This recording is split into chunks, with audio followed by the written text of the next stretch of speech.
teclado, né? Morro de inveja disso, gente. Eu tenho vontade ainda de aprender pelo menos um violão. Não sei se vou ter paciência, mas tenho muita vontade.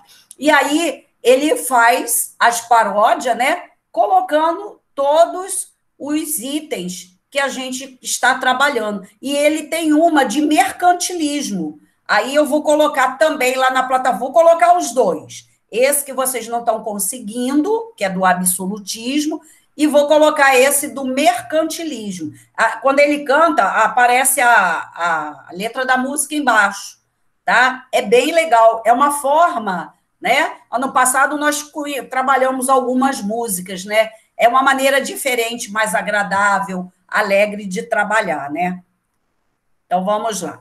Aí vimos aí o Dom João, que ele vai... O objetivo era enriquecer através das viagens marítimas, né?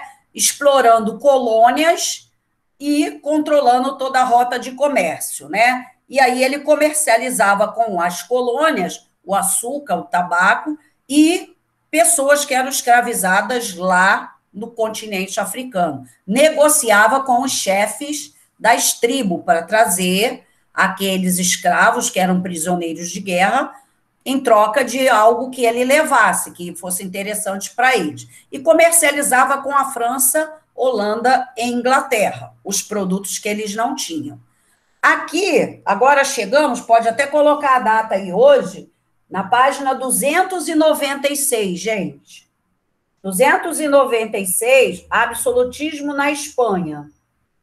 Aí, esse quadro aqui, ele é bem legal.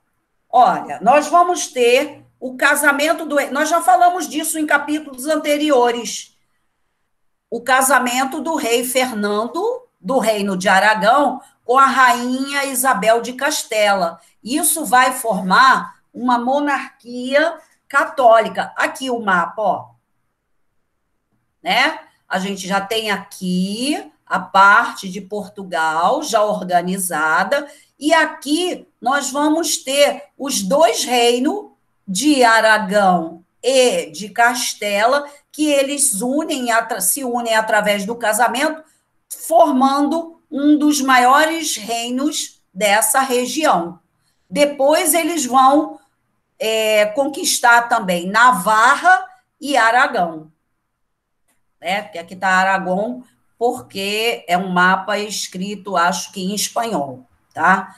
Então, eles vão conquistar. Essa áreazinha aqui embaixo, eles vão conquistar através de guerras, que é essa áreazinha aqui, é a área onde ficavam, onde os muçulmanos dominaram. Dominaram aqui embaixo os muçulmanos, nós já falamos disso em capítulo anterior.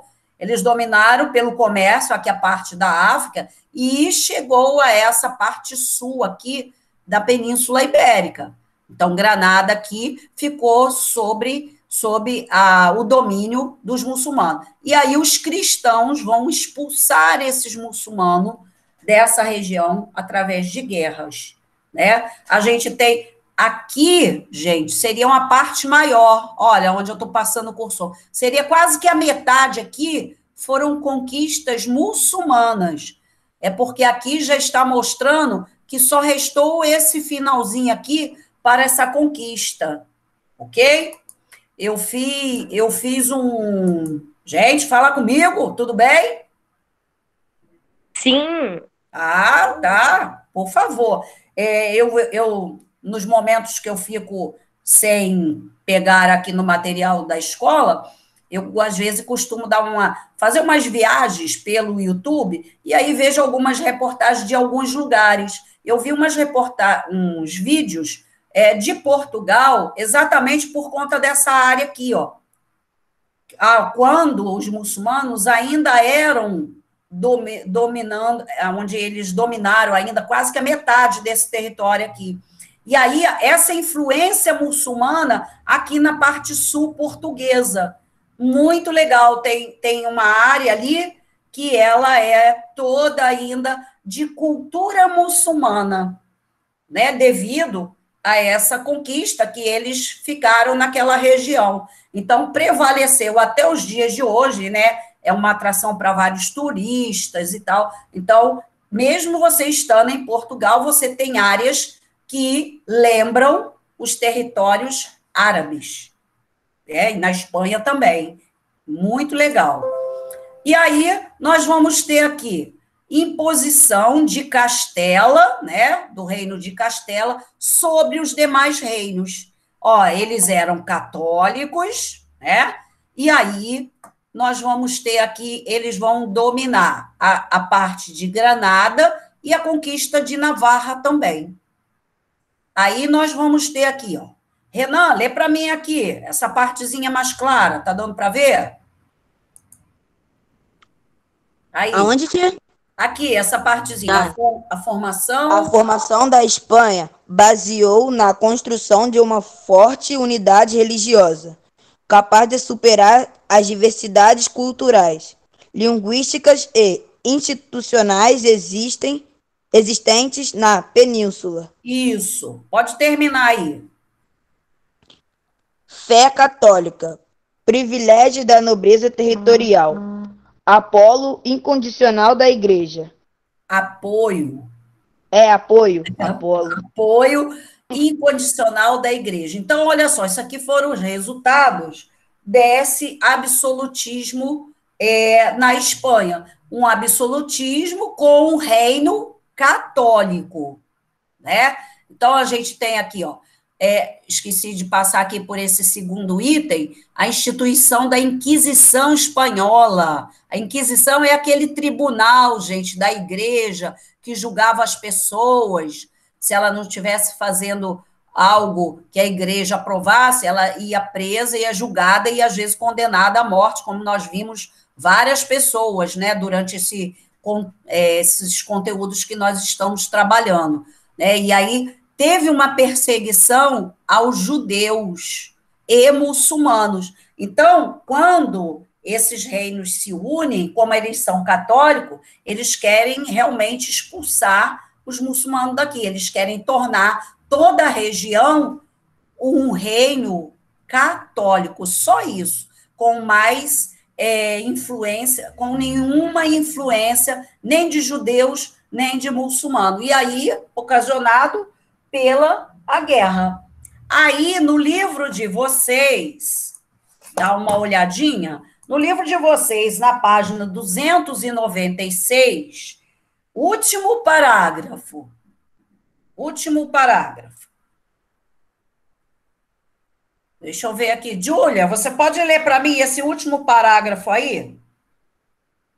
Qual último, Claudete? O último parágrafo da página 296. As colônias. Não Peraí. tá com o livro aberto.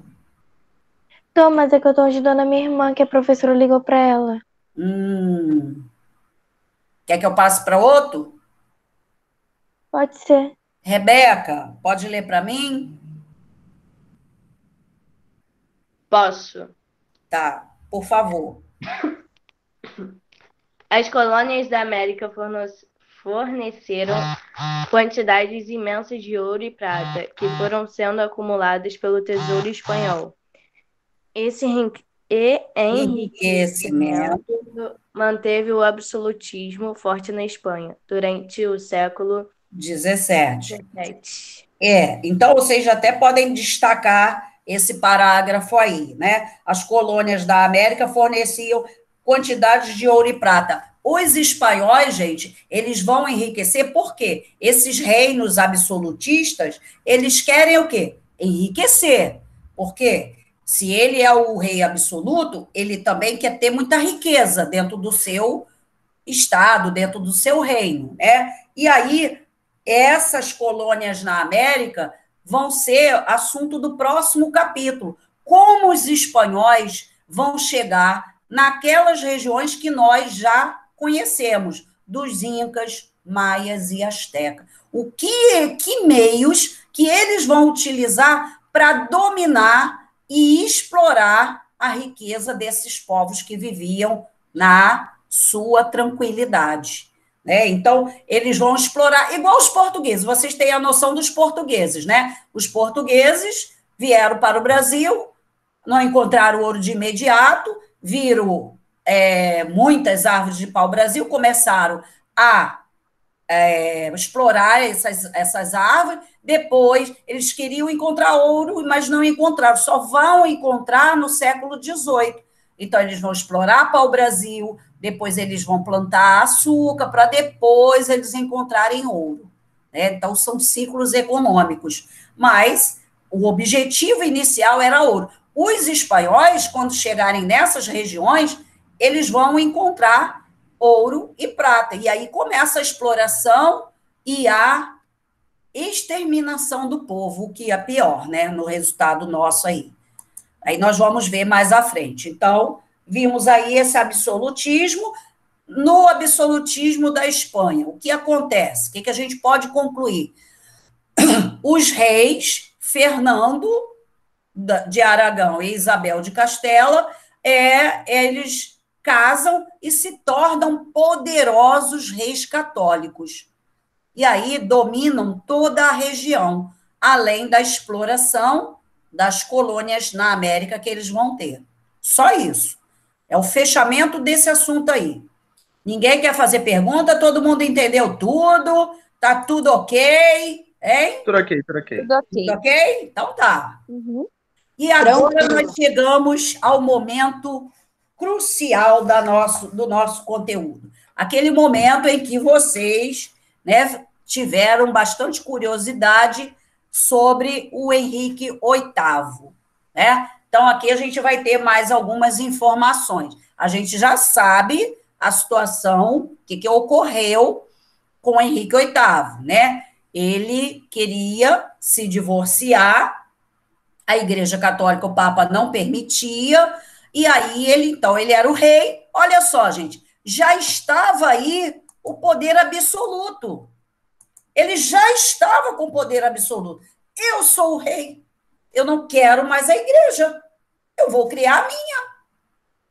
Olha que interessante. Ele faz a sua própria igreja, ele é o rei, ele pode tudo. Ele já utilizava lá, quando ele surge com a igreja anglicana, o poder absoluto. Então, quer dizer, nós trabalhamos um conteúdo religioso, mas que já estava ligado a outro fato, ao poder absoluto dele. Então, vamos lá. Limitado o poder do rei, através da Magna Carta. Está aí na página 297, até a Magna Carta está em negrito. Então, o poder do rei, ele passa a ser limitado. Por quê? Ele teve tanto poder em separar a Igreja Católica, não quero mais, agora eu tenho a minha. Né? Mas vamos lembrar, gente, isso aí é que vai ser o grande detalhe desse conteúdo. A religião. Era um país católico. De repente, o rei cria uma nova igreja protestante, né? A anglicana. E aí, como é que vai ficar a influência disso na população? Né? E aí o rei quer fazer o que ele bem acha. Só que agora, na organização das assembleias políticas, eles vão intitular uma Carta Magna. Olha só, está aí no livro de vocês, na parte amarelinha, a descrição. Documento de 1215, assinado pelo rei inglês.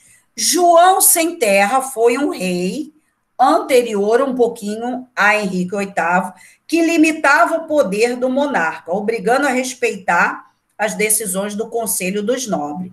O futuro parlamento. Né? O parlamento ainda existe na Inglaterra até hoje. Né? Então, esse rei, ele tomou essa atitude de fazer uma nova igreja, mas ele não foi, vamos dizer, freado com esse documento. Mas esse documento, ele é lembrado depois que Henrique VIII toma essa atitude, né? Aí nós temos, com a influência ainda da Guerra dos 100 Anos, né? Nós vimos aí a Guerra dos 100 Anos de Inglaterra e França. na qual a França saiu vitoriosa, né? Nós já vimos esse assunto, né? Mesmo com a vida, né, de Joana d'Arc, sendo condenada pelo Tribunal da Santa Inquisição a morrer queimada na fogueira, isso. E aí nós vamos ver que essa guerra enfraqueceu um pouco o rei, né? Ainda tivemos outra guerra chamada, isso na Inglaterra, dentro da própria Inglaterra, chamada de Guerra das Duas Rosas. Nossa, professora, que nome é esse? Guerra das Duas Rosas. Por quê? Havia uma família nobre, muito importante, muito rica, chamada Lancaster, e a outra York. E aí, quando o rei está enfraquecido aqui, as duas querem disputar o cargo de rei. Elas eram nobres, né? Poderiam almejar essa função de rei. E cada uma tinha como representante do seu brasão, uma tinha uma rosa vermelha e a outra uma rosa branca. Por isso que ficou conhecido como a Guerra das Duas Rosas, porque cada um tinha no seu brasão da família um destaque de uma rosa, só que cada um era de uma cor, né? Interessante, né? E aí eles vão disputar o poder.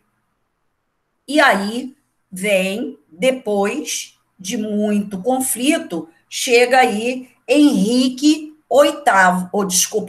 VII. Ó, esse oitavo foi o que criou a igreja. Esse sétimo é antes dele. Vamos dizer, seria o pai, né? Henrique VII. Então, se detém aí de atenção à numeração.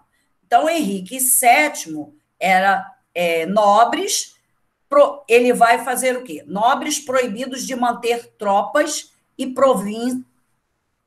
as províncias submeteram ao controle do rei. Aumento dos impostos e aplicação da justiça. Então, Henrique VII, anterior a Henrique VIII, ele vai assumir o reinado e vai tomar essas atitudes. Os nobres agora não podem mais ter suas tropas separadas. E as províncias, gente, são cidades. As cidades devem estar sob o domínio do rei, sob o domínio. Então, só o rei que pode determinar tudo. Os nobres agora não podem ter mais suas tropas de exército. Quem é que então vai ter? Se os nobres agora não podem mais ter o seu pequeno exército, quem é que vai ter o exército?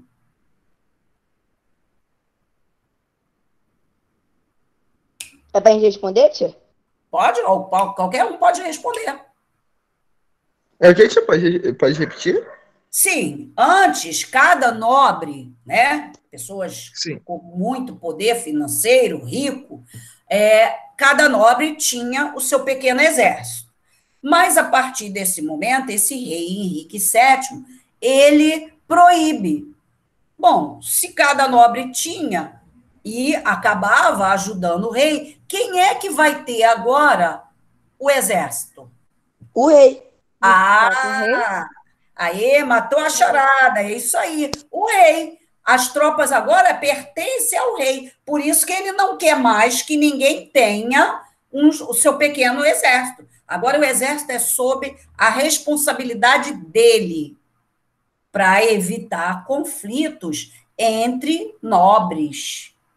A ideia foi essa, para evitar, né, porque isso era comum, às vezes, entre uma região com um nobre e o outro, eles guerrearem. Então, para tranquilizar, né, ele proíbe essas tropas dos nobres, né? E aumento, olha aí, gente, sempre vem aumento dos impostos e aplicação de justiça. Então, esses itens aqui foram adotados por Henrique VII, né? E aí nós temos o rei, ainda continuou aqui, desculpa, construção de uma frota naval. Então, esse rei Henrique VIII, a Inglaterra é uma ilha, né, gente? Certo?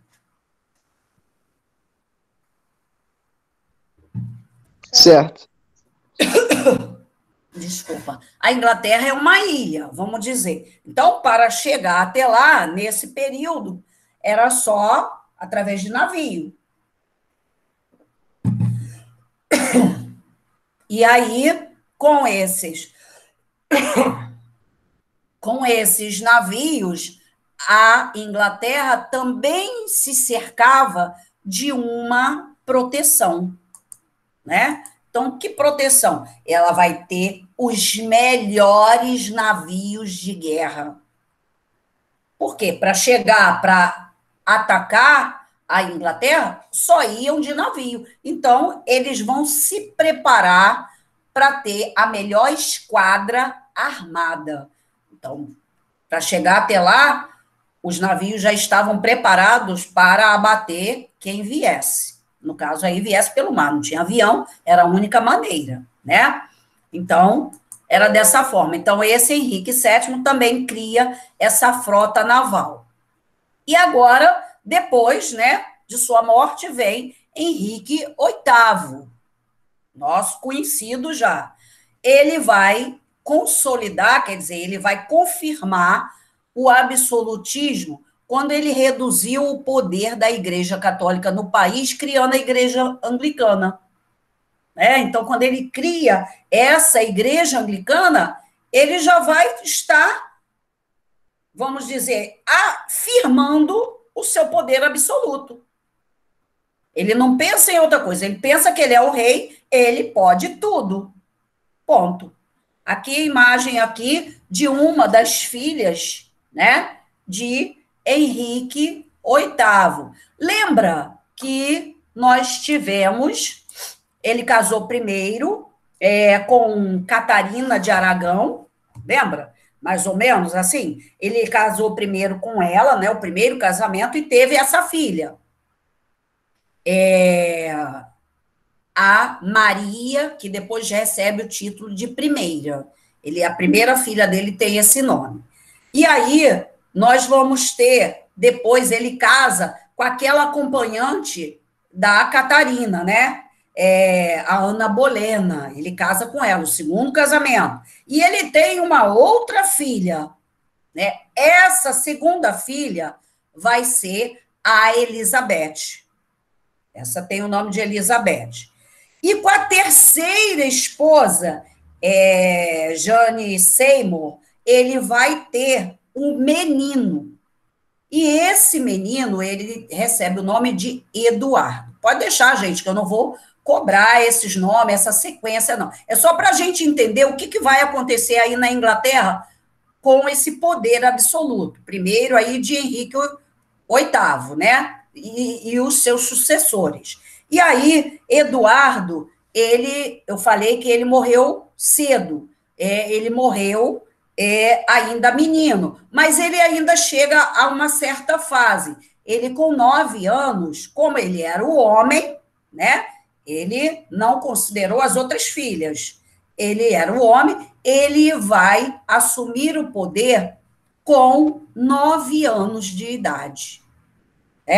E claro que ele não tinha condição de governar a Inglaterra, o tio vai assumir aí como tutor dele e vai governar. Ele governa só por 6 anos, né? Então, ele vai, com 15 anos, ele é abatido aí por causa de doenças e aí morre.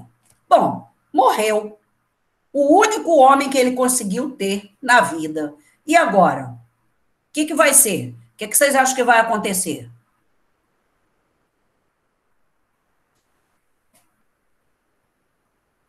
Ninguém sabe. O único filho dele... Talvez fique uma guerra entre uma das filhas. Isso. Então, vamos voltar às filhas, né? Herdeiras. Essa Maria I, ele, quando casou com ela, ele anulou o casamento com a Catarina, né? Que teve a Maria. Então, ele anula esse casamento para poder se casar de novo. Então, ele não considera mais a Maria como filha. Mas só que a segunda também teve uma filha. E essa filha achou-se no direito de assumir após a morte do Eduardo. Só que a Maria também disse que era filha do rei. E ela também queria assumir. Vamos ver. Nós temos primeiro aí, eu só coloquei aqui que Maria I, ela era católica. Né? Vamos pensar que o casamento do rei com a primeira esposa foi um casamento da Igreja Católica. Né? Então, pela Igreja Católica, ela é considerada filha dele, legítima, né? Casou-se na igreja, e aí ela, quando assume, ela vai, vamos dizer assim, ela vai perseguir os anglicanos. Ela vai perseguir os anglicanos, quer dizer, ela era a primeira filha do primeiro casamento e ela tinha direito. E aí, quando ela assume, gente, ela assume, após a morte do Eduardo, ela assume, só que ela é católica. Só que o pai já era protestante anglicano, né? E aí, isso vai dar uma confusão só na Inglaterra, porque ela vai mandar perseguir todos aqueles que eram anglicanos. Olha isso. O pai adotou aquela nova religião, imagina.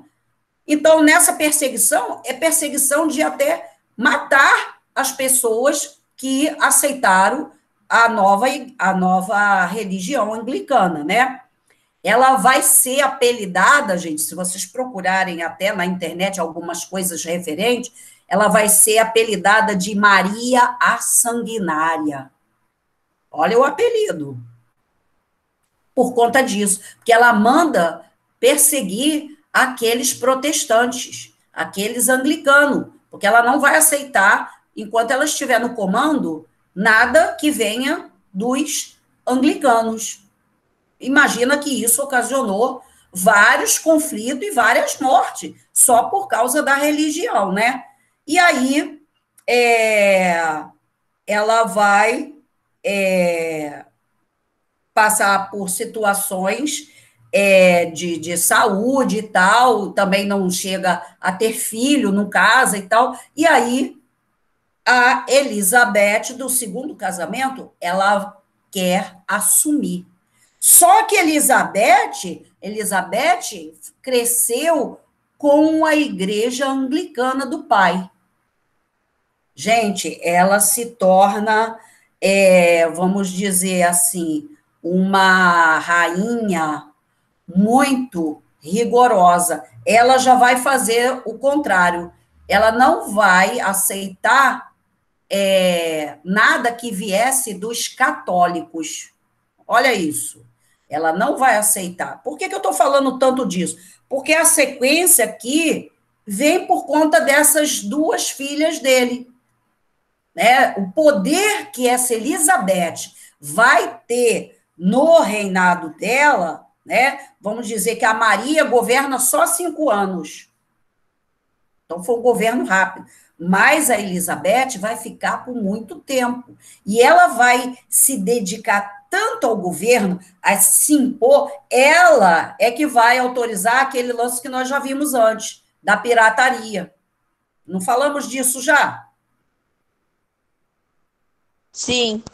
Então, Sim. ela é que vai autorizar a essas pessoas a pegarem o que encontrarem no meio do oceano lá, se forem navios levando riquezas. Então, essa Elizabeth, ela vai governar, tem alguns livros que colocam assim, com mãos de ferro, porque as mãos rígidas, pesada, né? Então, ela vai governar, ela não vai se casar também.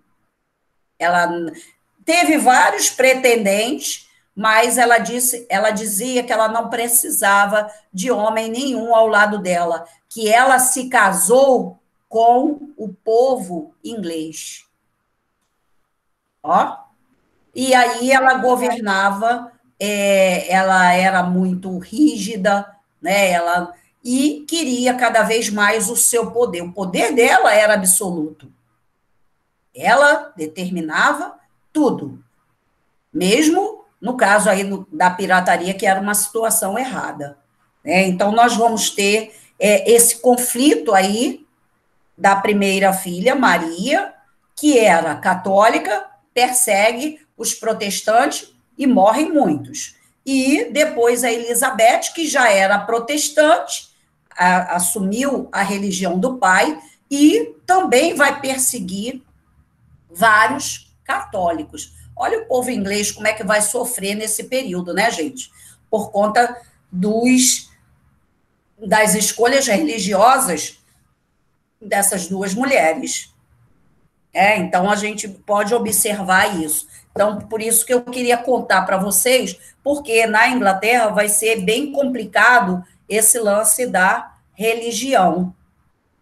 Olha só, aí temos aqui, né, o Henrique VIII, aqui quando ele se separou da igreja, né, aquele ato de supremacia, que ele se separa, que ele é absoluto, então ele cria uma nova igreja. A Maria I, filha com Catarina, ela faz perseguição aos anglicanos, e a Elizabeth I, que era anglicana, né, e aí vai governar, se bem que ela vai, quando coloca aqui um governo de forma conciliadora, ela vai, a princípio, ela vai dizer que quem era católico poderia manter a sua religião e quem era protestante anglicano também, né?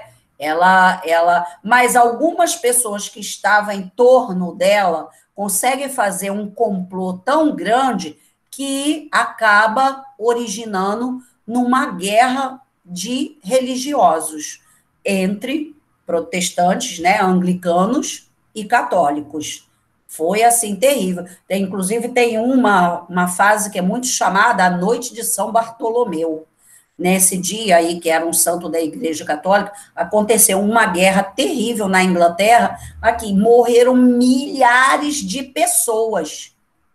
Foi assim, você encontra isso até em filmes, e em algumas reportagens, vídeos pequenos, documentários, né, você encontra isso. Essa Noite de São Bartolomeu foi, assim, um conflito terrível que aconteceu por conta de anglicanos e católicos, né? E como a gente já falou, hoje ainda as pessoas entram em guerras por conta de religiões, infelizmente, né? Uma coisa muito triste, mas que é verdade, tá? Então, aqui está mostrando mais ou menos, né, as filhas dele, e aí a gente encerra o nosso absolutismo, gente. A gente encerra por aqui. Aqui, por que você contou tanta história das filhas? Porque foi o poder absoluto das filhas, né? A Maria, católica, ela era rainha, vai perseguir os anglicanos. E a Elizabeth vai fazer com que as pessoas vivam na Inglaterra, né, misturados católicos e protestantes, mas um grande conflito vai acontecer sob o seu governo por causa da religião, né? E ela não se casa e ela morre bem velha já, né? Então, nós temos aí esses reis da Inglaterra. O ponto mais alto do absolutismo na Inglaterra foi com Henrique e com Elizabeth I. E aí a gente tem a sucessão aí de vários, como a Elizabeth aqui não deixou o herdeiro, mas tem os outros parentes, né, vamos dizer, de Henrique VIII, que vai dar sucessão aí desse reinado, tá, gente? Então, alguém quer fazer alguma pergunta? A Elizabeth, até se quiser, eu anotei aqui no livro, gente. Está falando aqui sobre ela, na página 297, aqui embaixo. Ó. Sabe quantos anos que a Elizabeth governou? 45 anos. Ela governa, Caraca. ela governou a Inglaterra por 45 anos. Se quiser, pode até fazer a anotação, tá aí embaixo aí, ó. Governo Ficou de... bastante tempo então, né, tia? Pois é. E ela, como ela falou, ela se casou com a Inglaterra. Então, ela não achava necessário ela casar com homem nenhum. Ela tem o apelido da Rainha Virgem. A Rainha Virgem. A outra era Maria Sanguinária. E essa era a Rainha Elizabeth Virgem. Foram os apelidos aí, né? Então, nós temos aí Aí, no último parágrafo da página de vocês, 297, tem aí... deixa eu ver. José, você pode ler para mim aí do livro o último parágrafo? Sim. Ao contrário da Espanha e de Portugal, no período elisabetano, a Inglaterra rapidamente desenvolveu suas manufaturas, especialmente a fabricação de tecidos. O comércio das manufaturas fez a burguesia inglesa se enriquecer e apoiar a monarquia. Por sua vez, a coroa inglesa retribuiu esse apoio por meio de incentivos e de segurança militar para proteger os negócios mercantis da burguesia. Isso. Então, olha só, o contrário de Portugal e Espanha, e a Inglaterra vai se desenvolver principalmente nas indústrias de tecido, né? Aí, quando vocês vão ter um assunto aí no 8º ano, que chama-se a Revolução Industrial, né? São duas grandes fases aí dessa Revolução Industrial, e aí nós vamos ter que a Inglaterra ela vai passar pela primeira revolução industrial. Só que ainda são máquinas muito manuais, ainda não são máquinas, algumas máquinas movidas a vapor de carvão, depois que na segunda revolução industrial é que eles fazem a adaptação da luz elétrica. Tá? Então, primeiro, as máquinas manuais. E a Inglaterra, gente, com essa atitude da Rainha Elizabeth I, acumula muita riqueza. Dos países aí da Europa, é a que mais acumula riqueza. E aí, ela vai estar preparada para investir nessas indústrias iniciais. Então, né, vai começar exatamente por conta da produção de tecidos. E vai vender para os países europeus, porque os outros países, cada um tem um problema, então não pode se dedicar a essa parte da economia, de criar máquinas. Mas a Inglaterra já está tranquila com a sua rainha lá, então ela vai ter um grande investimento na economia, através das primeiras indústrias de tecidos. É, assim, espetacular essa parte da industrialização na Inglaterra, né, gente? E aí, Portugal, né, só para vocês lembrarem que é um assunto totalmente relacionado aí com os países europeus, especificamente falando de Portugal. Portugal vai manter um comércio grande com a Inglaterra, porque ele vai, vamos dizer, Portugal vai investir muito na produção de vinhos, e aí vai comercializar tecidos com a Inglaterra. Tipo, vai comprar tecidos e vai pagar com vinhos. Então, era produtos com produtos, era o interesse. O que um não tinha, trocava com o outro. Uma forma de comércio, queira ou não, é um comércio. Né? A gente hoje troca o dinheiro pelo produto. Mas vocês sabem que, anteriormente, o comércio era feito a partir de trocas de produtos, né? Então, a Inglaterra, ela vai acumular, nesse período, muita riqueza. E, mais tarde, um pouquinho, ela vai acumular o ouro. Quando os portugueses no Brasil encontrarem o ouro, lá no século XVIII, Portugal vai pagar os produtos que comprar da Inglaterra com ouro. Então, Portugal tira o ouro daqui do Brasil, leva para a Europa e paga os produtos ingleses com ouro. Cada vez mais a Inglaterra vai enriquecendo. A Inglaterra chega a ser o país mais poderoso da Europa nesse período moderno. A gente fala muito hoje dos Estados Unidos, tem grande desenvolvimento e tal, mas a Inglaterra foi a grande poderosa aí por um bom período da Europa. Ela é que manteve o status de que era o país mais rico da Europa.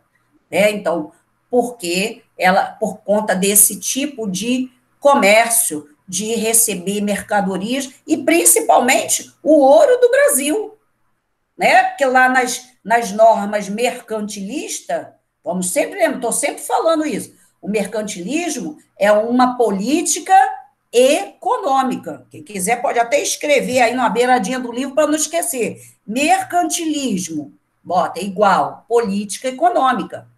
É uma política econômica que foi adotada pelos reis para poder enriquecer, Eu sou o rei, eu tenho poder total no meu reino, mas eu preciso ter também uma economia, eu preciso ter riqueza, e eu só vou ter a riqueza se eu tiver uma grande quantidade de ouro e prata, se eu vender mais e comprar menos, Eu proteger o preço do meu produto. Então, essas medidas são políticas econômicas, tá? Deu para entender, gente? Olha lá, hein?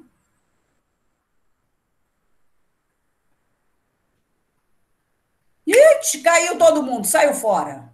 Me deixaram Deu para entender. Outra, que é isso? Tia. Oi, Rebeca. Deu, tia, pra Tiago entender teve tudo que sair da aula porque a internet dele caiu. Quem? Tiago. Tiago? Tá. Deixa eu fazer aqui a chamada para confirmar. Gente, olha só. Falei do teste, do teste já? Não. Não, Rapidinho aí, antes de vocês saírem, só um minutinho. Assim que vocês receberem, acho que a partir de amanhã, vocês vão na escola, vocês vão buscar a prova de vocês, que vocês fizeram as provas, Gente, eu colei lá para vocês uma mensagenzinha, achei muito legal para esse momento que nós estamos. Botei para cada um de vocês uma mensagem, tá? Depois que vocês lerem, semana que vem vocês me falam. Aí vocês vão pegar a prova e esse caderno que é da editora de um simulado. Só que, assim que você chegar em casa, gente, primeira coisa, preencha o nome da escola, o nome de vocês, tá? Nome todo, porque a caneta. E quando for marcar aqui, olha, quando você for marcar, marque, pinta a bolinha toda, Então, não pode ter rasuras aqui. Cuidado na hora de marcar. Tenha bastante atenção. São 5 perguntinhas de história, 5 de geografia, 5 de ciência, 4 de inglês e 8 de matemática e português. Então, 5 de história está bem suave, Isso vai equivaler à nota do teste desse bimestre. Tá? Se a pessoa entregar depois, só vai devolver isso aqui. Não colocar nome, não vai ter como a gente ver de quem é. Porque na prova eu tive 2 alunos que não colocaram o nome. Mas quando eu mostrei aqui a letra, o aluno identificou, é minha. Mas aqui não vai ter letra. Se não tiver letra, eu não sei de quem é. Fala, José. Tia, mas já tem a data prevista para a prova? Eu acho que a partir de amanhã. Vocês vão buscar e vão levar. Agora, o que eu gostaria que vocês anotassem aí rapidamente? Ou na beirinha do livro, ou do caderno, ou algum papel, para vocês não esquecerem. Anotem aí, porque as 5 questões só vão encontrar no módulo 1. Só no módulo 1. Não tem referência ao assunto de módulo 2. Então, anotem aí. As questões de história começam no número 13. Então, o que eu quero que vocês anotem? Questão 13 e 14. Anota assim, questões 13 e 14. Você vai encontrar esses assuntos no capítulo 1. No capítulo 1. Capítulo 1, tá? Questões 13 e 14, vocês vão encontrar, são assuntos do capítulo 1. Oi, Júnior, já estou saindo. E a questão número 15, no capítulo 2. Questão 15, referência no capítulo 2. E a questão 17, no capítulo 13. Tá? Então, só são esses capítulos, as atividades que estão aqui referentes a esses assuntos, tá, gente? Mas, Claudete, a data de entrega é quando? Aí eu não sei ainda. Quando vocês forem pegar, vai estar escrito lá quando é que vocês vão entregar. Tia, a questão 16 é o quê? A questão o quê? A questão 16, questões 15 e 16, do capítulo 2. E a questão Tia, eu posso ir lá sozinho pegar? Não sei. E a do capítulo da questão 17, no capítulo 3. Por que eu estou colocando isso para dar uma ajuda? As questões, elas estão organizadas assim. Por exemplo, a questão 15, ela tem um mapa e tem um textozinho. Depois é que vem a pergunta. Gente, leia com atenção, vocês vão levar para casa. São poucas questões. Leia com atenção para marcar. Aqui no caderno não vai devolver para a escola. Só o cartão resposta. Tá, gente? Só o cartão resposta. Preenchido a caneta, por favor. Aqui você pode deixar lápis. Aqui não. Tá? Lembre-se que aquele que tiver sem nome vai ser, assim, impossível descobrir de quem é. Tá? Só isso que eu queria falar. Faça os exercícios. Mais tarde, eu vou colocar a correção desses exercícios na plataforma. E aí vocês fazem e vão lá conferir, ok? Ok. Beijo, gente, para vocês. Até segunda-feira, hein? Qualquer dúvida